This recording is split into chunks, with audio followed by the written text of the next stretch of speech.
Seja bem-vindo a mais um vídeo do Cortes da Palavra de Deus. Antes de continuar, deixe um like nesse vídeo e inscreva-se no canal para continuar recebendo novos vídeos. A razão pela qual o Espírito Santo nos foi dada, querido, é da mais alta importância, é da mais alta relevância. Eu ouso dizer a você que não existiria, não haveria vida cristã sem o Espírito Santo, assim como não haveria sem o Pai e nem o Senhor Jesus. Muitas vezes os crentes olham para o Espírito Santo quase como se ele fosse um opcional desses de carro. Que quando você vai comprar e diz, bom, se der para ter ar-condicionado, melhor. Se der para ter vidro elétrico, melhor. Se der para ter direção hidráulica, melhor. E alguns crentes assim, se der para ter o Espírito Santo, legal. Mas se não der, eu sobrevivo. Isso não é verdade. O Espírito Santo não é como um opcional de carro.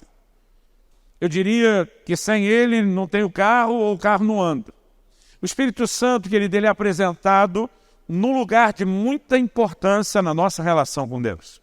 Olha o que João está dizendo, nisto sabemos que permanecemos nele e ele em nós, que nos deu do seu Espírito. O fato de Deus ter nos dado do seu Espírito não é algo sem importância. Muitas vezes nós não paramos para pensar por que o Espírito Santo nos foi dado, quando na verdade ele veio e veio justamente com uma missão.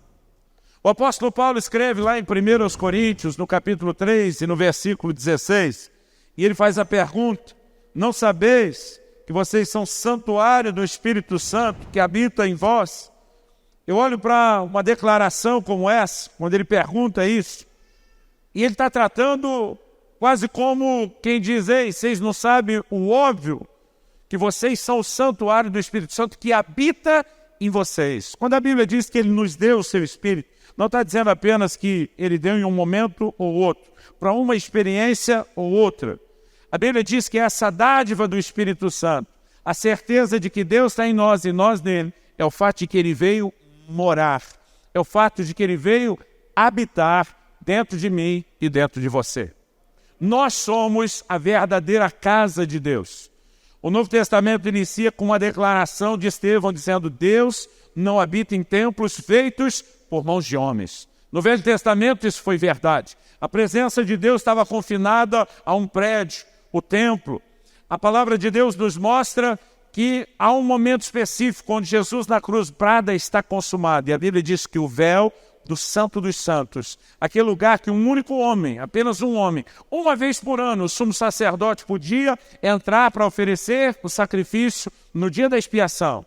Esse lugar inacessível. Esse lugar do qual o historiador Flávio Josefo, a fonte histórica mais confiável depois da Bíblia, diz que o sacerdote entrava com a roupa cheia de sinos e amarrado numa corda. Qual era o propósito dos sinos? Enquanto eles estão tilintando, eles sabem que o camarada está se movendo e está vivo. Qual era a razão da corda? Se o sino parasse de tilintar, eles poderiam puxar, porque saberia que ele morreria. Se entrasse naquele lugar de qualquer forma, de qualquer maneira, ele seria fulminado pela presença de Deus. Houve uma época em que a glória de Deus esteve confinada a um prédio. Mas Estevão diz, ele não habita em prédios feitos por mãos de homens, pelo menos não mais.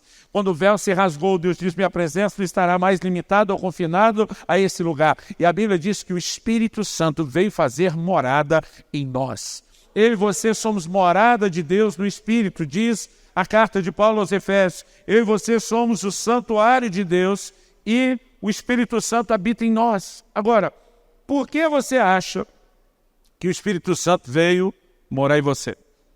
Será que é porque não tinha mais lugar para ele no céu? E ele descobriu que podia morar em você de graça sem pagar aluguel? Obviamente nós sabemos que essa não é a razão. O Espírito Santo veio habitar em nós, veio habitar em mim, veio habitar em você, com um propósito. Ele tem uma missão. E nós precisamos entender que essa missão, o papel que ele tem a desempenhar, ele é essencial. Eu quero começar falando, primeiro ponto do que eu quero compartilhar, né? Se eu pudesse dar um tema a essa mensagem hoje seria o Espírito Santo em nós. Mas a primeira coisa que eu quero compartilhar é sobre a importância do Espírito Santo. Em primeiro lugar, a gente pode dizer que sem ele não há arrependimento.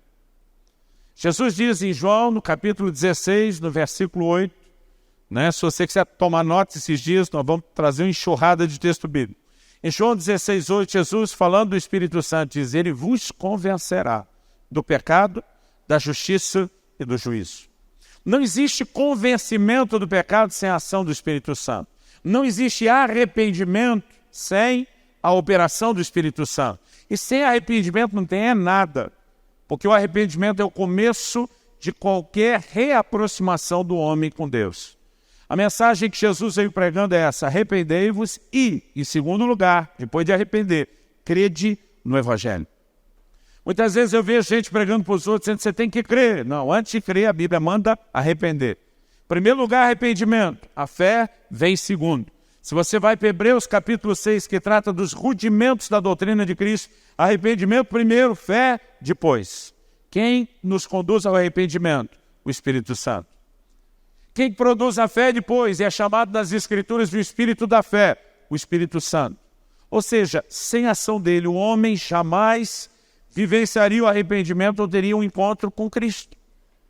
Sem a ação do Espírito Santo, não há novo nascimento.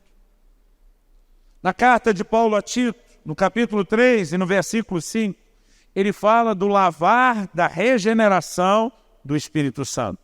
Há um lavar do Espírito Santo que é chamado de o lavar da regeneração. Regenerar é gerar de novo, ou nos levar a nascer de novo. Jesus fala sobre nascer da água e do Espírito quando está falando do novo nascimento. Não há arrependimento e, em segundo lugar, quero destacar, não há novo nascimento sem a ação do Espírito Santo. O que mais o Espírito Santo tem a missão de fazer? Abra aí sua Bíblia comigo em 2 Coríntios, no capítulo 3 e no versículo 18. 2 Coríntios, capítulo 3, verso 18. O texto diz: e todos nós, com o rosto desvendado, contemplando como por espelho a glória do Senhor, somos transformados, de glória em glória, na sua própria imagem, como pelo Senhor, o Espírito. Diga comigo: somos transformados, de glória em glória, na sua própria imagem, pelo Senhor, o Espírito. A Bíblia está dizendo que é o Espírito Santo que nos transforma progressivamente de glória em glória, com a glória cada vez maior. É o Espírito Santo que não só nos transforma de pior para melhor, mas na imagem do Senhor Jesus. Ou seja, sem o Espírito Santo não há arrependimento, não há novo nascimento e também não existe nem mudança e nem crescimento espiritual. Você acha mesmo que a obra do Espírito Santo não é importante? Ela, na verdade, é essencial, ela é crucial. Não existe vida cristã sem isso.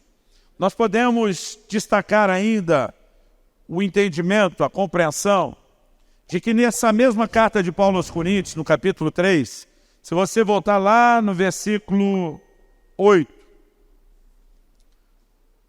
o apóstolo Paulo diz assim, 7 e 8, ele disse: o ministério da morte, gravado com letras em pedras, se revestiu de glória a ponto de os filhos de Israel não poderem fitar a face de Moisés, por causa da glória do seu rosto, ainda que desvanecente, como não será de maior glória o ministério do Espírito? Ele chama a lei, a velha aliança, de o ministério da morte. Paulo escreve aos Romanos e diz que por meio da lei o pecado se manifestou, a força do pecado, que é a morte, também se manifestou. Ele se refere à lei como ministério da morte. Mas o Novo Testamento, esse período da nova aliança, é chamado, é classificado, é adjetivado de uma forma que não dá para deixar de reconhecer a proeminência da obra e do ministério do Espírito Santo. Paulo chama a nova aliança de um ministério do Espírito. Basicamente, ele está dizendo tudo aquilo que o Pai planejou e que Jesus já executou na cruz. Ele passa a estar disponível, acessível, ele pode ser vivido na minha e na sua vida, única e exclusivamente através da obra do Espírito Santo. Toda a vida cristã, esse tempo da nova aliança, é chamado de um ministério do Espírito. É tudo a obra, o serviço do Espírito Santo.